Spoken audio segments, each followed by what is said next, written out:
군가도 우리 군가가 나와야 되잖아요. 네, 그렇죠. 가슴에 끓는 피를 조국의 화칠이 피를 조국의 화칠이 이거 인민군가예요.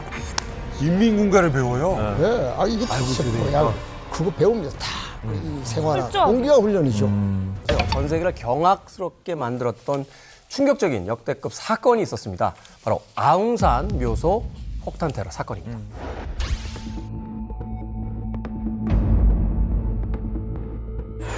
자, 미얀마를 찾았습니다.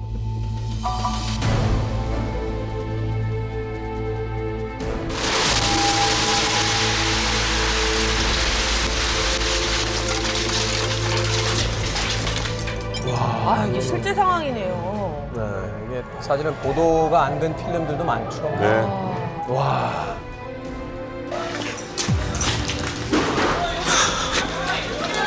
말도 안 돼.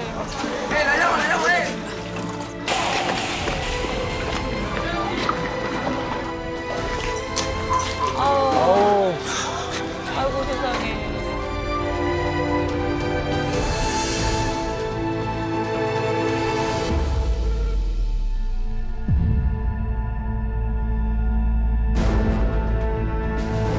그러니까 정말 너무나도 안타까운 상황이었죠.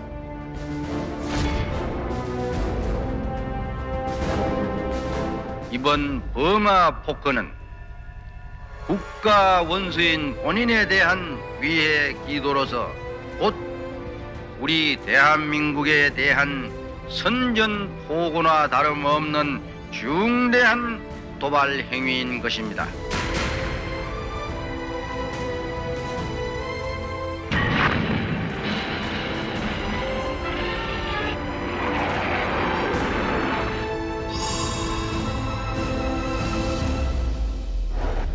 정말 대한민국을 넘어 전 세계를 충격에 빠뜨린 사건이었습니다. 버마 아웅산 묘소 테러 사건. 저때 당시 얼마나 충격을 받고 정말 이제 전쟁이 나는구나 싶었던 그런 순간이었습니다. 맞습니다. 그때가 기억은 나시겠지만 저도 이제 초등학교 6학년이었거든요. 근데 마침 여기가 이제 1983년 그 10월이잖아요.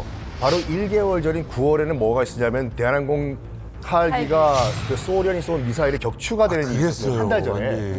그래서 초등학생들도 때려잡자 소련 공산당 그 이 운동을 벌이고 있던 때였거든요. 한 달 안에 또 이런 일이 벌어졌잖아요. 솔직히 말해가지고 어린 심정이었지만은 전쟁은 당연히 일어난 거고 좋다. 이때 한번 우리가 한번 복수해보자.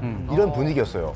그리고 이게 엄청나게 큰 사건인 게 뭐냐면 우리 땅도 아니라 외국에서 제3국의 국가 원수를 노린 건데 아웅산이라는 사람이 어떤 사람이냐면 버마의 독립 영웅이에요. 우리로 치면 이순신 장군이에요. 이순신 장군 묘에서 외국 원수의 목숨을 노린 테러를 벌인 거예요. 이게요. 엄청난 일이에요. 이게요.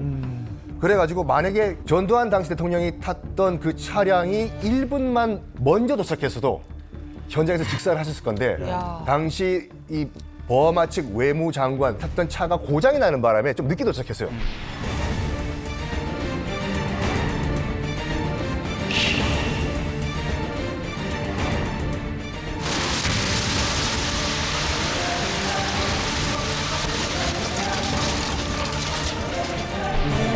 근데 사실은 뭐 많은 사람들이 전쟁 나는 거 아니냐 뭐 이런 이야기를 하기도 했었고 실제로 무슨 상황인지 몰랐는데 뭐 일단 사이렌 울리기 시작했고 그다음에 기억이 나는 게 대통령이 생존에 있느냐 없느냐도 사실 처음 뉴스에서는 그 발표가 안 될 정도로 막 복잡한 상황이었는데 그런데요 이 사실 아웅산 묘소 테러 사건이 터졌을 때 우리나라에서 또 하나의 어떤 논란이 있었습니다. 그 배후 세력이 과연 누구냐. 이게 사실은 명확해 보였으면서도 오히려 또 다른 어떤 의문점도 제기가 됐던 그런 사건이었는데 종민 씨. 예. 이만갑에서 아웅산 묘소 테러 사건 다뤘던 만큼 예. 좀 질문을 드려보도록 하겠습니다. 당시 북한 외에 유력 범인으로 지목됐던 세력 혹시 알고 계십니까? 일단 그때 현지 있던 장교가 강력하게 좀 부인을 하면서 전두환 정권에 반대하는 정권을 반대하는 세력이 정확하게 기억했는데 처음에 이 사건이 탁 터졌을 때가 제가 대학교 2학년 때였거든요. 그때 무슨 지금하고는 좀 다릅니다. 그때 상황은 광주 2년 후예요. 광주 상태는 2, 3년 후거든요. 딱 터졌을 때는 이거 혹시 거사 아니야? 쉽게 말하면 그 정권 내부에서 균열이 일어나잖아요. 그런 거 아니야? 두 번째 가능성은 혹시 누군가가 이른바 민주화 운동 진영에서 뭔가 거사를 치는 게 아니야? 이런 생각도 있었고 그런데 뭐 첫 번째는 상황이 그런 상황은 아니었거든요. 혼란 상황은 아니었고 두 번째 가능성은 이쪽 운동권에서는 이렇게 테러 같은 건 안 하거든요. 외국을 그렇죠. 가기도 쉽지 않죠. 가기도 쉽지 않고 세 번째 가능성은 이거 북한이 했다라는 건데 사실은 그 당시 속에서는 왜냐하면 전두환 정권은 이쪽에서 보면 가해자인데 저 정권을 갖다 피해자로 만드는 거잖아요. 그래서 굉장히 떡더름했던 이 사건 자체 그런 기억이 나요. 하지만 이 증거 때문에 이거 북한의 소행인 것이 이제 100% 드러나게 됩니다. 당시 이제 아웅산 묘소 그 위에 천장 위에 클레이모어라고 해가지고 이게 한쪽 방향으로 빵 터진 지뢰예요. 안에 쇠고술이 700개 이상 들어 있어가지고 거의 대량 살상을 일으키는 그런 지뢰거든요. 어마어마한 지뢰가 2개가 설치가 돼요. 그리고 또 소위탄이라고 해가지고 이게 한번 터져버리면은 주변에 있는 거를 4,000도로 다 태워버리는 거예요. 이게 설치가 됐는데 다행인지는 뭐 모르겠지만 이 소위탄은 불발이 돼버려요. 만약에 소위탄이 터졌다고 하면은 증거 다 날라갔어요. 완전 똑같은 일이 있었어요. 1970년 6월에 그 현충문 위에 당시 북한 공작원이 당시 박정희 대통령을 노려가지고 이 현충문 위에도 클레이 폭탄을 설치한 적이 있었거든요. 설치하다가 이게 터진 거예요. 그래서 불발로 끝나요.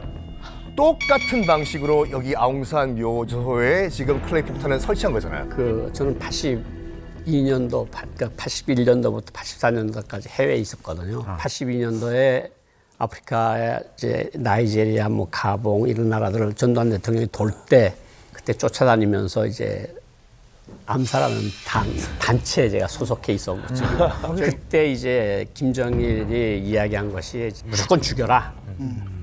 그랬는데 이제 결국은 김일성이가 마지막 순간에 보고받고 아프리카에서는 하지 말라. 딴 데서는 하라는 소리거든. 아프리카는 우리가 돈도 많이 썼고 우리를 지지하는 대륙이니까 아프리카에서 그런 일을 하지 말라. 그래서 1년 동안 그것이 연기가 돼요. 근데 저는 그거를 해외에 있을 때 83년도 사건을 딱 들었는데 우리한테 왔던 그 사람들이다. 2명 중에 이제 1명은 뭐 잡히고 이제 1명은 죽고 그랬잖아요. 그래서 그때 일본인으로 가장하고 왔던 사람들 제가 보름 동안을 태우고 다녔거든요. 그 사람들을.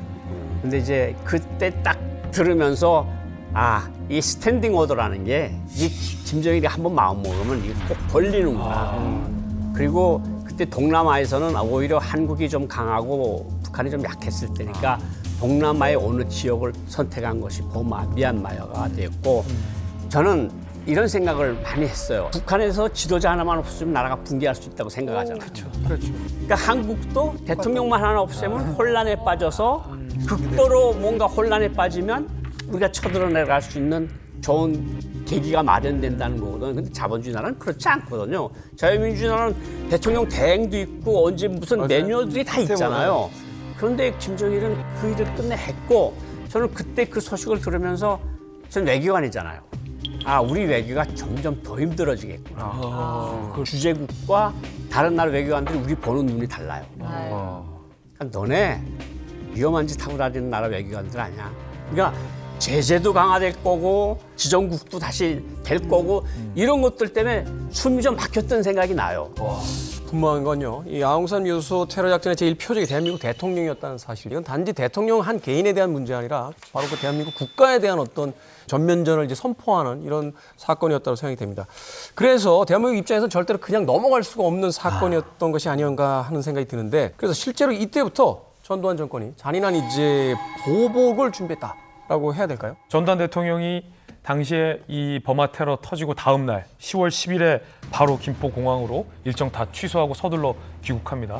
그때 이제 기자회견을 합니다. 이렇게 해요. 이번 사건은 명백한 북한의 도발이다. 반드시 단호히 응징하겠다라는 비상 성명을 낸 후에 정군의 비상 경계령을 내립니다. 이게 대통령을 노린 테러가 명백해 보이지만 아까 잠깐 제가 말씀드렸듯이 죄 없는 우리 국무위원들, 수행한 수행 비서들, 언론인들이 대거 사망했어요. 17명이 사망하는 국가적 비극이자 이 대참사였거든요. 당시 분위기는요. 만약에 당시 전두환 정권이 우리는 북한이랑 전면전을 하겠다. 우리가 보복을 할 거고 그로 인한 전면전이 발생한다 하더라도 미국 말리지 마. 라고 얘기해도 미국이 대놓고 못 말리는 그런 분위기가 당시에 형성됐었던 거죠. 그래서 실제로 이제 성명을 내면서 그 전군의 비상명령을 내리고 했을 때 나왔던 그 발령 코드가 데프콘 3호예요. 이게 5단계까지 있어요. 그리고 숫자가 내려가면 내려갈수록 상향되는 거고요. 사실 한반도에서 데프콘 3이 두 번밖에 없었어요. 첫 번째는 1976년 미르나무 사건이라고 해가지고 미군이 그 판문점에 있는 그 미르나무가 이렇게 관측하기 힘드니까 자르려고 갔는데 북한이 도끼로 이제 만행을 저지른 그 사건하고 그리고 이번에 1983년 아웅산 테러 사건 이때 데프콘 3호가 이제 발령됐습니다. 무엇보다도 이제 군의 비상이 딱 걸렸죠. 사실 이 사안만 보면은 국가 원수를 위해하려고 한 거잖아요. 다른 국가가. 이건 사실 뭐 전면전을 벌여도 명분상 손색이 없는 그런 상황이거든요. 군 내부의 분위기는 어떻겠습니까? 엄청난 거죠. 어떤 사람은 과격하게 이제 전쟁이라도 해야 되는 거 아니냐. 전쟁은 못한다 하더라도 최소한 우리도 그러고 김일성 목 따라 보내야 되는 거 아니야? 이런 식의 분위기가 좀 팽배했고요. 또 다른 한편으로는 그때는 군사 독재 정권 시절이잖아요. 군인들 사이에 또 충성 경쟁이 있는 겁니다. 그러니까 엄청나게 분위기가 이제 고조가 된 거죠. 그런 상황에서 가만히 넘어갈 수는 없는 거죠.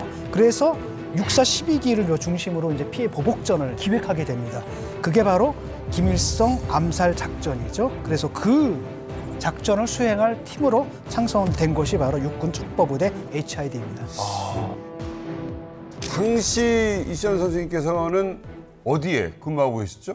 예, 83년도에 제가 이제 팀장을 시작했습니다. HID요? 예, 자, HID. 그렇다면 그때 어떤 작전이 만들어지게 된 겁니까? 지령이 떨어졌는데 그 주석궁을 그 폭파할 수 있는 그 준비를 해라. 딱 그래서 제가 아하 이제 큰 게 왔구나. 두 번째는 그 평양 중심부에 있는 평양중앙방송 TV 송신탑을 폭파시켜라. 내부 혼란. 이게 지령이 떨어진 겁니다.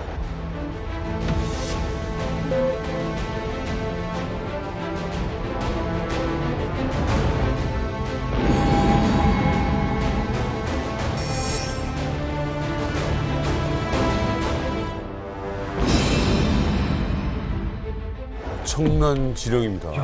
중심을 이거는 지금 너무 중요한 거잖아요. 북한의 최고 지도층을 그 사살하고 그게 틀어질 경우에는 북한의 어떤 가장 중요한 그 통신 시설을 마비시켜라. 그러니까. 이제 전면전 들어가기 전에 바로 이제 하는 작전인 거잖아요. 지금 우리나라로 치자면 당시 청와대 폭파하고 남산 서울타워 폭파하라. 이 두 가지랑 똑같은 거네요. 아무리 특수훈련을 받는다 그래도 우리나라 내부에서 어떤 특수작전이 아니라 북한으로 진입을 해서 거기서 심지어 주석궁을 폭파하고 막 송신탑을 없애고 이게 어떻게 가능한가 믿어지지가 않아요. 도대체 무슨 훈련을 어떻게 받으신 거예요? 예, 이제 침투의 가장 중요한 기본 요소는 장거리를 갈 수 있는 체력이지 않습니까? 네. 평상시에 체력 훈련을 계속 밤마다 하는 거죠, 그거는. 밤 잠도 안 자고 가면은 침투술, 그다음에 도주, 폭파, 야간 사격 뭐 이런 게 주로 밤에 다 이루어지는 거죠. 그러니까 일단 북한에 들어가서 공작을 하기 위해서 그러니까 북한군으로 위장을 한다거나 북한군의 어떤 그 생활 태도 혹은 뭐 이런 것들을 다 몸에서 익히고 들어가야 되는 거 아닙니까? 예, 그래서 평상시에 이제 훈련할 때 저희가 그 북한 군복을 입고 하는 훈련도 있고 임무에 따라서. 네. 와. 말투 같은 것도 연습을 하세요? 그럼요. 그 저희가 매주 토요일이면 인민군 생활화 교육이라 그래가지고 토요일마다 모여서 합니다. 인민군 생활과 똑같이? 예, 비디오 보면서. 비디오 보면서요? 그리고 연습도 시킵니다, 이렇게. 우리 사회봐. 그러니까 검문소를 지나갈 때 인민군 병사가 만약에 잠깐 와보라고 해가지고서 뭐 물어본다면 한다면? 답변을 하거나 또는 거기서 조치할 수 있는 이런 기술들을 평상시에 그것도 모여서 그럼 합니다. 한번 해볼게요. 여기 알것 지금 같은데? 두 분은 북한말이 안 되기 때문에 제가 하신 지 오래돼서 다 잊어버리지 까먹었어요. 제가 제일 잘해서. 아, 맞아요. 그럼 어디서 왔습니까? 아, 네. 경찰국에서 왔지. 경찰국?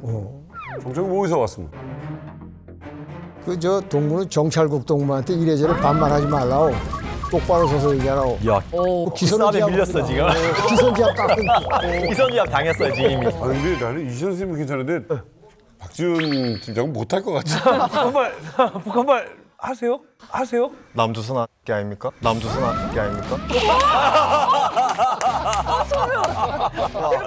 야 이게 무슨 영어 회화 배우는 게 아니라 그러니까 팀원들끼리 모여서 북한 회화 시간이고 둘이 얘기해보라고. 프리토크가 되는 거예요 지금 북한말. 어디서 왔시오? 내래 함경북도에서 왔습니다. 함경도 어디야? 함경북도도 모르네? 함경도 어디 군이야? 함흥군이다. 함흥군. 밀리고 있어. 저 밀렸어요, 저 지금. 저 누가 북한 사람이고 누가 남한사람 하면은 이쪽이 북한이야. 자, 함경남도 함흥 아니에요? 네 맞아요. 맞아요. 와 예. 이런 거 다 교육 야 이런 거 거예요? 받는구나. 너무 신기하다. 아니 하나만 더 여쭤볼게요. 아무리 언어로는 그래도 이제 생활 습관 같은 게 다르잖아요. 그런 차이가 있습니까? 한국 군인하고 그 북한 군인하고 뭐 어떤 일단은 그 얼굴서부터 이렇게 영양 상태가 아주 안 좋아서 보면 이렇게 표가 납니다. 이렇게 작고 키들이 작고 옷도 헐렁하고 막 이렇게 이게 남나게 보이는데, 첫째는 저희가 만약에 이렇게 가장을 해서 들어가다가 체크가 당하면은 친구들이 상의를 이렇게 깝니다. 여기 그렇게 까면 이 안에 실로 자기 소속을 여기다 이렇게 주기로 받게 돼 있습니다. 딱 보면 이게 어디서 왔는지 압니다. 그거부터 확인합니다. 이렇게 손 못 대게 하죠. 처음에는 색이 없는 그런 카키색 복장에다가 이렇게 들어가면은 쟤들도 헷갈리고 뭐 하여튼 이게 어느 소속이 어딘지 모르는 겁니다. 맞아. 그럼 경찰국이라고 하면 그게 통합니다. 한번 써먹은 적 있습니까? 경찰? 진짜로요? 네. 사실 이제 정찰국이라 하면 아까 우리가 이야기한 기싸움에 밀렸잖아요. 왜 밀렸냐면 북한 군인 자체들도 정찰국에 대해서 잘 몰라요. 왜냐하면 정찰국 같은 경우는 특수임무 조직이기 때문에 사복을 하거나 뭘 하거나 여기에 비밀번호, 자기 소속을 감추고 다니거든요. 그렇기 때문에 군인하고 딱 맞췄을 때 기싸움에서 확 하고 네. 그리고 딱 하면은 군인이 멈칫하고 나가지고 바로 거수경량을 보냅니다. 저희 때는 그때 이제 그 인민군 생활화 훈련이라 그래가지고 우리 육군을 생각할 기준을 비교하시려고 그러면 안 돼. 전혀 딴 세계예요. 예를 들어서 그 아침에 우리 군은 아마 6시가 06시가 기상시간이에요. 근데 거기는 제가 갔는데 보니까 05시 30분이 기상시간이에요. 인민군 애들이 0-30분에 기상을 해요. 0-5시 30분에 기상을 해서 그때부터 이제 간단히 실적 끝나고 나면 모래 빼나오는 벽은 뭐 10km, 12km 뛰는 겁니다. 모래배나. 군가도 우리 군가가 나와야 되잖아요. 그렇죠. 전선을 간다라든가 뭐 이런 군가가 나와야 되는데, 가슴에 끓는 피를 조국에 화치리, 피를 조국에 화치리. 이거 인민군가예요. 인민군가를 배워요? 네. 이게 뭐야? 그거 배웁니다. 다. 이 생활화. 공기화 훈련이죠. 이제 지금은 북한에서 이제 특수작전군이라고 한 개 군을 병정을 따로 만들었는데, 저희 차우의 형님은 3군단 경보병 여단 대대장, 제 밑에 동생은 정찰국 산하의 60 저격여단이 그때 당시에 부대가 제일 센 부대. 이거 자체에서 지금 훈련을 한국화 훈련이라는 거죠. 남조선화 훈련도 하고 남조선 군가 노래도 배우고 모든 생활을 한국군처럼 한다는 건 아니고 북한군처럼 하는데 뭐 일정한 날에는 한국군 훈련을 한다는 거예요. 한국군 군가도 부르고 한국군 내용 알고 그리고 한국 영화도 보여준다 그러더라고. 한국군에 대한 영화도 특수부대에서. 알아야 되니까. 근데 우리 동생은 그 원산 폭격이라는 말을 알더라고요. 얼차려를 한국군처럼 하는 거예요. 다 배웠구나. 김신주 부대도 부암동에서 우리 군 검문소를 통과했어요. 맞아요. 그때 우리 군 특수부대인 척 행세를 하면서 작전 들어간다 라고 우리말을 하면서 통과해서 청와대 뒤쪽까지 왔다가 거기서 이제 경찰 부대랑 맞닥뜨리면서 들통이 난 거죠. 궁금한 거 있어요. 이렇게 북한군 경례해봐. 북한군. 네? 북한 군경이에요? 그거 아니에요. 아니에요. 아니래요. 이런 거 걸리지 않나요? 우리는 이렇게 했어요. 제식도 배워요? 그럼요. 제식 배우죠. 저희는 왜 이거 이제 뒤로 돌아면 오른발이 뒤로 가서 이렇게 돌지 않습니까? 인민군은 오른발이 앞으로 나갑니다. 앞으로 와서. 그래서 듭니다. 어떻게요? 제가 사실 그럼 우리나라 거로 한번 잠깐 해볼까요? 제가 지금 많이 하던 건데. 자, 제자리에 선. 뒤로 돌아. 저렇게 뒤로 돌아.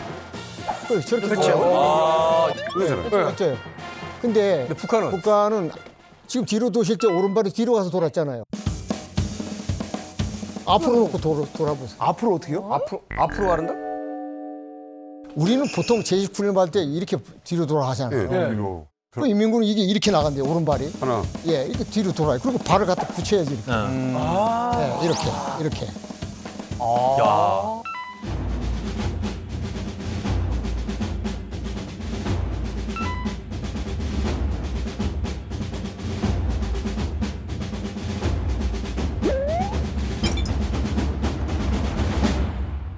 근데 어떻게 보면 그게 굉장히 빠를 수도 있어요. 그렇죠. 다리 뒤로 가는 것보다 동작이. 오, 아 이걸 다 배우시는 거예요 이렇게? 예. 아 이게 진짜 뭐 HID 하면은 우리나라에서는 뭐 가장 훈련이 고된 곳이고 그러니까요. 또 이런 특수부대들은 딱 영화에서 보면 옷 벗다 보면 막 여기 흉터가 막 많아. 맞아. 이게 HID만의 흔적 뭐 이런 좀 뭐 그런 게 없습니까? 있죠. 있습니까? 있습니까? 있을 것 같아요. 처음에 저도 깜짝 놀라고 그런 게 우리 거기 대원들이 속옷을 안 입습니다. 러닝도 없고 팬티도 없어요. 없는 게 아니라 진짜 안 입어요. 그 언제 빨아서 그 팬티 입습니까? 바지 위에 그냥 반바지 그것도. 그러니까 한겨울을 빼고는 제가 갔을 때는 거의 반바지에다가 맨발로 다녀요. 왜냐하면 그 신발이 없을 때 가장에서 자갈밭 또는 그 나무를 이렇게 막 이렇게 깔아놓은 데 있어요. 그걸 이렇게 왔다 갔다 하면서 발바닥을 단련. 예, 발바닥을 단련. 굳은 살이 딱 일부러 배기에. 일부러. 굳은 살 베기에. 그러니까 가서 보니까 속옷은 저만 입고 있어요, 팀장은 하얀 거. 군에서 지급해주는 그 국방색 뭐 팬티라든가 못 입어요. 그거 어떻게 빨아서 그거를 저기 감당을 해요. 매일 훈련하고 땀 흘리고. 국방색은 뭐를 쓰냐 하면은 그 총 닦을 때. 총기 런닝을. 맞아. 예, 그거 닦을 때 그걸 하고 속옷을 안 입다 보니까 전투복만 있죠.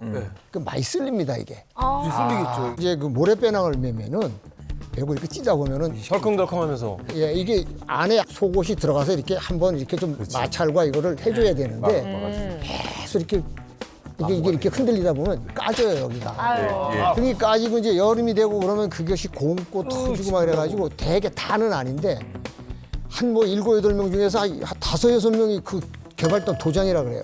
그게 있어요. 자국이. 예, 딱 보면 거기 출신이지 아닌지 이게 나타나요. 그거 까지고 뭐 부러지고 정도는 거기서는 뭐 그건 일상으로 생각합니다. 아니 근데 팬티는 지금 입죠? 네, 아주 지금은 잘 입고 있어요. 그죠? 훈련할 때도 이제 안 쓸리려고 오히려 더 최신스럽게 타이즈를 입고. 타이즈. 그러면 어깨에 그 있으세요? 아 저는 막내 때 있었는데 지금은 좀 8년 동안 뛰다 보면은 이게 요령이 생기다 보니까 보통 안 생기고 훈련소 처음 들어갔을 때 이제 어쨌든 민간인 신분에서 군인이 되었고 훈련 과정에서 제가 한 20kg 정도가 근육이랑 같이 확 쪄버려서 이게 무릎도 안 좋아지고 허리도 안 좋아지고 막 그랬는데 이게 또 정강이에 이게 무리가 많이 가요. 그래서 정강이에 염증이 조금씩 차면서 이게 피로골절이 와서 피로골절? 네. 그렇지 계속 무리를 하니까. 계속 무리가 가면 이게 골절이 된 정강이 이제 염증이 차면서 골절이 되는 뼈가 부러지는 거예요? 부러지는 거죠 이제. 근데 저는 약간 금이 간 상태에서 이제 그때 당시에는 또 병원을 못 가게 했어요. 이게 이 선생님 때보다 더 병원이 잘 돼 있지만 너 병원에 가면은 수료를 못 한다. 병원 기록이 남으니까 수료를 못 한다 했고 참고 이제 계속 다리를 지질 끄면서 진짜 혹독한 훈련이라는 게 이런 거구나. 최근에 이 한미가요 김정은 참수작전 훈련 장면을 공개를 했습니다. 이 건물 안에서 실전처럼 연습을 하거든요. 그런데 80년대 초에 이제 주석궁에 침투하기 위해서 HID가 참수작전을 했다. 어떻게 한 겁니까? 일단 뭐 특수부대가 적진에 들어가기 위해서는 우리가 생각하는 것보다 굉장히 원시적인 방법을 써요. 일단 뛰어요. 아니면 걸어가든지 밤새 뭐 행군을 하는 거죠. 김신조 부대 같은 경우에도 파주, 문산, 개성 짚고 걸어왔죠. 뛰어왔잖아요. 강원도 모처에 이제 HID 부대가 있는데 여기서부터 해장국으로 유명한 여기까지 걸었어요. 어디까지? 어디? 양평. 야, 이 강원도 모처에서 해장국으로 유명한 양평까지 여기까지 걸어갔냐, 뛰어갔냐? 여기가 딱 거의 한 100km가 돼요. 100km를 걸어간다고요? 100km를 걸어가고 뛰어간 거예요. 이게 이제 직선거리로 100km인데 부산거리로 한 180에서 200km가 나와요.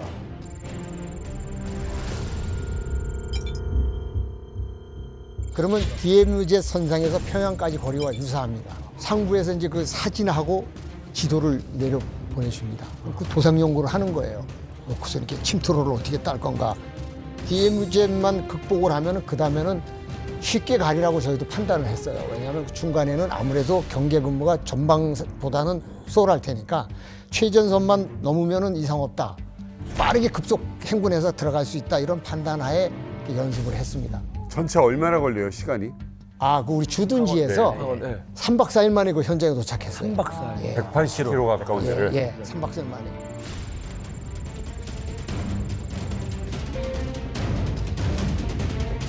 기도를 놓고 보면은 저기 남한강 흐르는 이게 꼭 저기 대동강 흐르는 그거가 아주 유사합니다.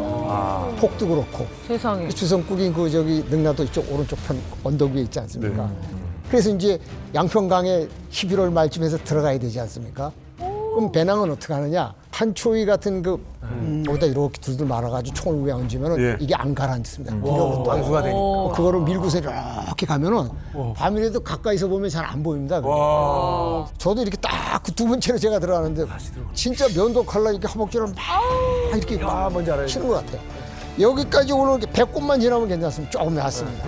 쫙 올라서 목이 되니까 그게 괜찮아요. 목만 나오니까. 그렇게 해서 이제 다 들어가서 이렇게 쭉 밀고 나가는 겁니다. 이렇게. 목표 지역이 그 양평 초등학교였는데 그 기슭에 딱 올라서니까 이 옷이 얼어가지고 퍽퍽 하더라고요. 찬물을 좀 많이 들어가봤는데 이거 정말 쉽지 않은 거예요. 그러니까 이 모든 훈련은 주석궁을 침투하기 위한 거잖아요. 그렇죠.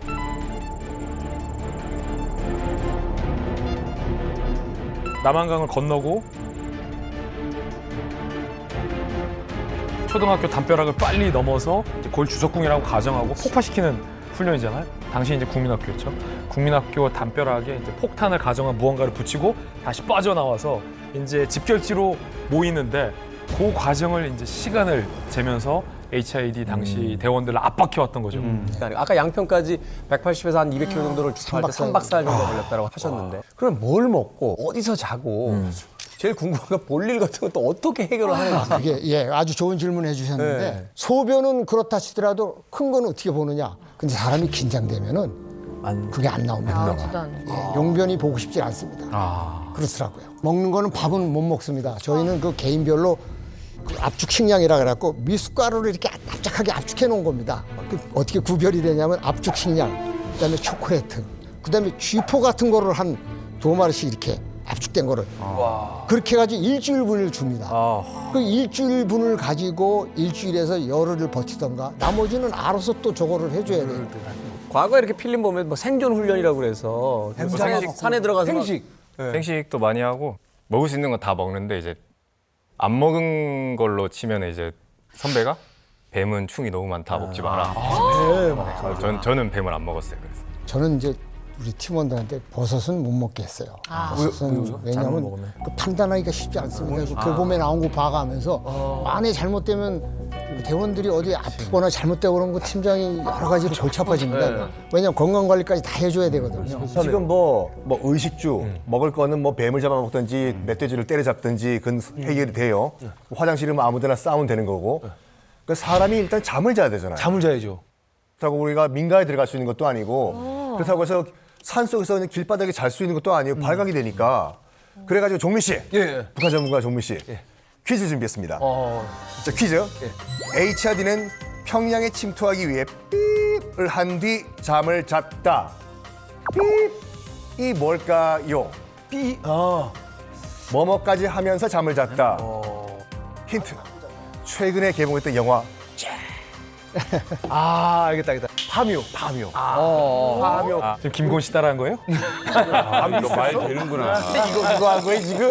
말 된다. 김신조 부대도 솔직히 파묘를 하면서 연습을 했다고 해요. 얘기했네요. 꽃제비들도 산에 가다 보면 길을 잃거든요. 그러다 보면은 어디선간 자야 돼요. 산에서 길을 잃었을 때 가장 안전하고 가장 따뜻한 곳이 어디냐면 묘자리예요. 묘 근처예요. 그래서 분봉 밑에 이제 거기 보면 또 가을 되면은 뭐 가랑잎도 있고 해가지고 따뜻해요. 직접 하셨다고요? 파묘를? 저희 이제 훈련하는데 최종 목적지까지 가상이라도 근처에 가면은 일단 땅을 파고 들어가야 됩니다. 그래야지 만약에 노출이 됐더라도 추적하는 부대가 잘 찾을 수 없도록 땅을 파고 들어가는데 저희는 뭐 텐트 이런 게 없으니까 지금도 텐트 없죠? 예. 텐트가 없어요. 텐트라는 건 없습니다. 아예. 이제 갈고리, 비박. 갈고리 이런 거 땅을 파는데 그 묘를 조성하기 위해서 흙을 고른 거니까 돌이 안 나옵니다. 첫째, 돌이 안 나와요. 그리고 하루 중에 가장 많이 태양의 빛을 받습니다.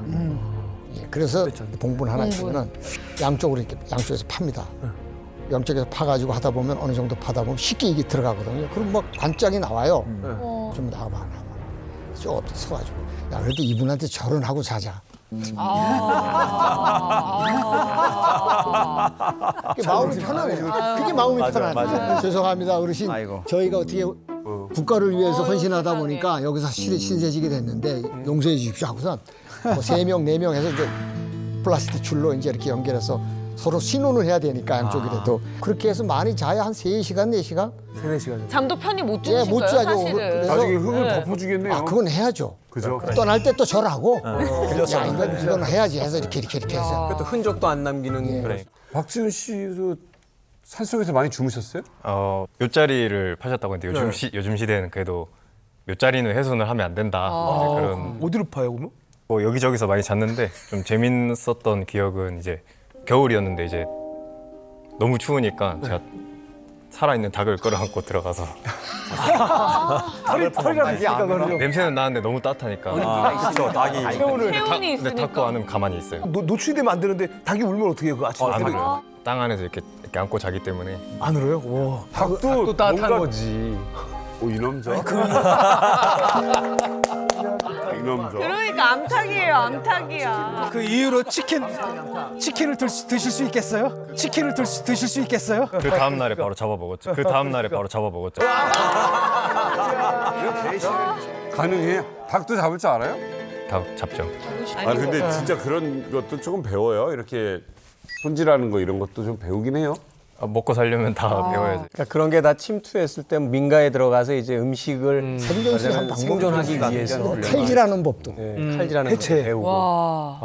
그러니까 이게 사실 뭐 이렇게 들으면은 아 이거 뭐 잔인하고 힘들고 뭐 이럴 수 있겠지만 이게 보이스카우트 훈련하는 게 아니잖아요. 그러니까 내 목숨 내놓고 침투해서 주석궁을 폭파하겠다라는 거를 명령을 받고 들어갔을 때는 살아야 되니까. 예, 살아서 거기까지 가서 내가 죽더라도 그거는 완수를 하겠다라는 마음으로 가는 그런 훈련이에요. 겁이라는 거는 안 나요? 겁이 지금 쫓기고 막 죽느냐 사느냐에도 임무를 달성하느냐 못하느냐 뭐 이런 상황인데 겁 뭐 이런 건 없었어요 그 당시는. 그런 거는 없었어요 오히려.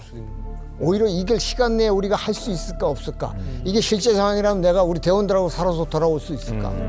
어마어마하죠. 그런데 궁금한 게 있습니다. 자, 주석궁 폭파가 있어요. 자, 그 다음에 아까 다음 지령을 하나 가지고 있던 게 송신탑.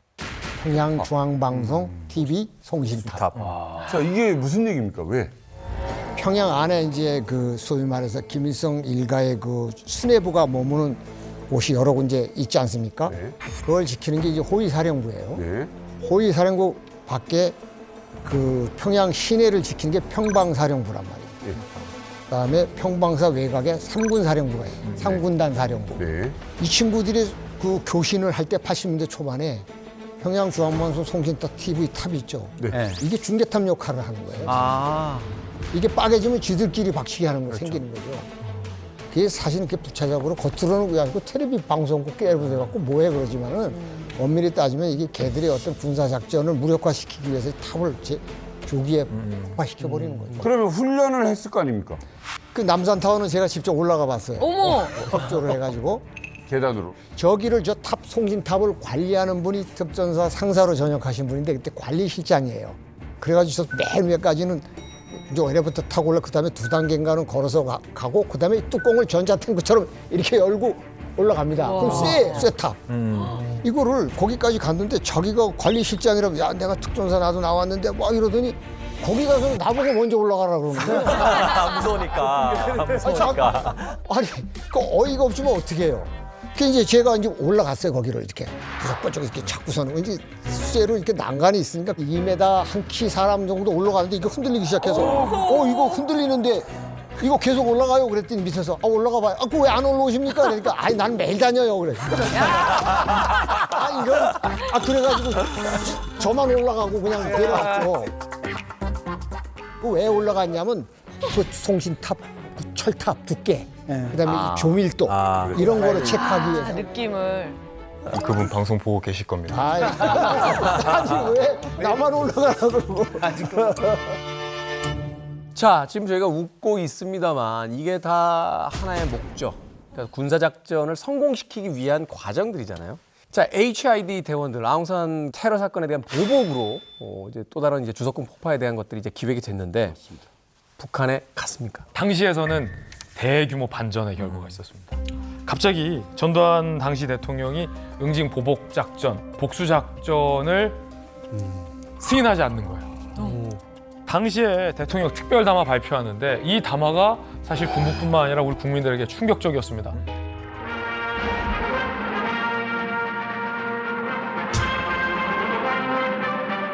본인은 이번이 우리의 평화 의지와 동족애가 감내할 수 있는 최후의 인내이며 만약 또다시 이와 같은 도발이 있을 때에는 반드시 그에 상응하는 힘의 응징을 각오해야 한다는 것을 북한 김일성 집단에게 엄중하게 경고해 두는 바입니다. 듣고 있는 분들 표정이 그렇게 좋지는 않고. 그러니까요. 당시에 군부에서는 이미 각 부대에서 보복 작전을 다 철두철미하게 준비해놨고, 그러니까 당시 군부에서는 가자, 주석공 폭파할 수 있다라는 아우성 뭐 이런 것들이 굉장히 많았는데 전두환 당시 대통령이 전방 부대를 쫙 돕니다. 그러면서 이렇게까지 얘기해요. 내 명령 없이 한 사람이라도 움직였다간 반역으로 간 줄 알았다. 나는 굉장히 강도 높은 움직이지 마 이런 거죠. 근데 이 정도까지 강력하게 이야기했던 건 그 당시에 군부에서 자체적으로까지 움직일 그런 분위기가 있었다는 건가요? 당연하죠. 그때 군부 자체에서는 전두환 전 대통령이 당시에 그렇게 센 말을 안 했으면 어쩌면 선 행동 후 보고했을 수도 있을 만큼의 분위기였던 거죠. 지금 너무 화가 나는 게 목숨을 걸고 저렇게 그래. 목숨을 바쳐서 훈련에 임한 대원들은 어떻게 되는 겁니까? 상부에서는 이제 안 한대 뭐 이런 개념은 아니죠. 스탠바이, 대기 뭐 이런 식으로 해서 그 훈련을 하다가도 상호간에 어떤 대화가 뭐 선후배 사이에 장난도 그런 게 다 없어지고 하여튼 당시 대원들로서도 그렇고 저희로서도 그렇고 상당히 좀 아쉬웠던 점도 있지만 또 한편으로는 야 이거 천만다행이다 싶을 정도로 그러니까 저희 사람으로서 가족이라 그렇죠. 있잖아요. 저는 만감이 교체하죠. 그런데 대원들한테는 희망이 꺾이는 말을 못해요. 돌아가는 프로그램을 알지 않습니까? 야 이제 떠나면 못 오는 길인데 이걸 대원들한테 말 못합니다. 야 우리 살아 돌아올 수 있어. 이렇게만 하면 살아 돌아올 수 있어. 이거 심리전으로 사기를 올려줘야 됩니다. 팀장은. 사건 직후에 당장이라도 어떻게 보면 이제 북한을 응징할 것처럼 이렇게 해가지고 했는데 이 작전을 어떻게 보면 이제 허무하게 실수가 됐어요. 이거 왜 그런 거죠? 전두환 대통령이 아마 저 담화 발표하면서 아마 손을 아마 부르르 떨었을 텐데 본인선 체면도 많이 구겼을 테고요. 당시가 사실 보면 냉전이 이제 최고의 피치를 향해서 치닫고 있는 시점이었고 올림픽 개최를 놓고도 소련하고 미국이 완전히 양분돼 가지고 이제 신경을 버릴 텐데 84년에 LA 올림픽이 그렇죠. 여기다가 만약에 이제 전두환 대통령이 국민들한테 뭔가를 보여줘야 되는 이런 것 때문에 진짜 이시안 선생님이 하셨던 그 작전을 감행을 했다면 이 예측 불가능한 상황이 벌어질 수밖에 없거든요. 이런 상황에서 이제 이건 더 납두면 안 되겠다 이래서 독자 행동을 좀 막기 위해서 여러 가지 이제 조치를 취한 걸로 이렇게 지금 전해지고 있습니다. 공을 치는 순간 전쟁이 시작될 수 있는 북한도 거니. 가만히 있기 좀 어려운 상황이에요. 사실은 뭐 북한 같은 경우에는 이게 굉장한 전략적 목표가 있거든요. 이게 옳든 그르든 간에 뭐라고 생각했냐면 전두환 군사 독재 정권은 정치적 정당성이 없다고 본 거예요. 라고 하기 때문에 저 순회만 딱 제거하게 되면 남한에서 민중분기가 일어나가지고 뭐가 될 거다라는 이런 게 있는데 우리 같은 경우에 사실 이 작전 자체가 약간 분풀이잖아요. 우리가 당했으니까 보복을 하겠다라는 거지 명확한 게 없고 그러니까 이성적으로 생각을 할 땐 주석궁을 건드렸다? 그럼 더한 게 올 거고 그럼 국지전에서 전면전으로 가게 되지 않습니까? 그런 상황 속에서 미국에서는 상황 관리를 해야 되는데 뭐 미국에서는 뭐 피해 본 게 없고 그걸 원하지 않았던 거죠. 그리고 전두환 정권이 만약에 정치적 정당성이 있었으면 아마 할 수도 있어요. 근데 문제는 뭐냐면 국민한테 지지를 못 받았거든요. 그러니까 누구의 지지를 받아야 되는 겁니까? 그 미국의 지지를 받아야 되는 겁니다. 그러니까 그쪽에서 시키니까 그냥 아까도 보니까 발표하면서 부글부글 끓는 그런 모습을 볼 수가 있죠. 제 궁금한 게 있는데 참 많은 고생하셨잖아요. 네, 수고하셨고 거기에 합당한 경제적 부담은 받으셨습니까? 휴민트 파티에 일하는 사람들은 물론 금전적인 보상을 보다는 자기 신념이 있어야 됩니다. 내가 대한민국의 자유수호를 위해서 이게 헌신한다는 신념이 없이는 오랫동안 갈 수가 없습니다. 그래서 그 신념을 가지고 살았던 사람들이 그 현직을 떠날 때는 그 사람들이 느꼈던 어떤 그 여러 가지 상처난 부분 이런 것들을 보듬어 줄 수 있는 그런 체제는 아직 우리는 없어요. 미국은 있습니다.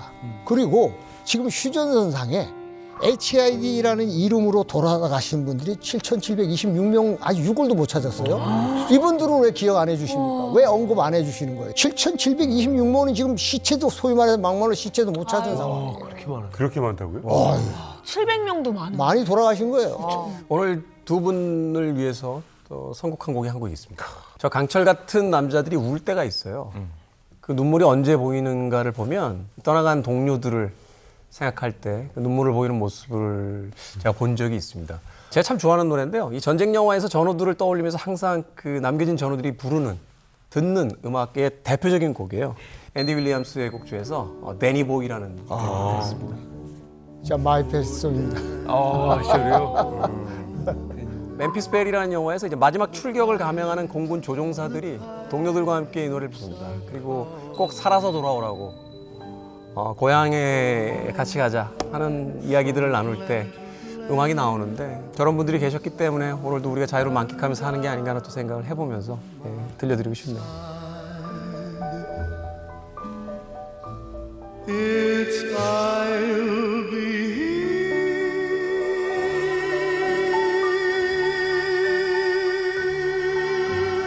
in sunshine or in shadow. Oh, Danny boy, oh, Danny